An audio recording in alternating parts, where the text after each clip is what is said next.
আমাকে যদি কেউ বলে যে আমার সবচেয়ে পছন্দের কাজ কি, আমি বলবো আসলে পছন্দের কাজ কিন্তু অনেকের আরামদায়ক কিছু হয়, যেমন ঘুমাতে, গল্প করতে, ঘুরতে। কিন্তু আমার ক্ষেত্রে না, এটা ডিফারেন্ট। আমার কাছে মনে হয় যে আমার সবচাইতে পছন্দের কাজ হলো রান্না করা। কারণ এই একটা জায়গাতেই না আমি একটু প্রশংসা পাই।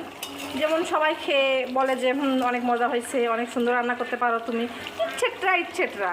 কিন্তু অন্য সব কাজে তো শুধু বদনাম বদনাম আর বদনাম, তাই না? আমি মনে করি যে আমার মনে হয় একটাই গুণ, সেটা হচ্ছে রান্না, আর বাদবাকি সবই বেগুন। সেটা হচ্ছে সবার কাছে, কিন্তু আমার ক্ষেত্রে না। আমি মনে করি না, আমার সম্পর্কে সবাই মনে করে যে আমার একটাই গুণ আছে, সেটা হচ্ছে আমি রান্না করতে পারি ভালো, আর বাদবাকি সব বেগুন। কার কার এরকমটা মনে হয়, বা কে কে আমার মতো এই জিনিসগুলো ফেস করেন, চাইলে কিন্তু কমেন্টে জানাতে পারেন। আর আমার এইরকম সুন্দর সুন্দর ভিডিও, যদিও বা ফেক সুন্দর না, এইরকম আলতু ফালতু ভিডিও পেতে চ্যানেলটাকে সাবস্ক্রাইব করুন, লাইক করুন, কমেন্ট করুন, শেয়ার করুন।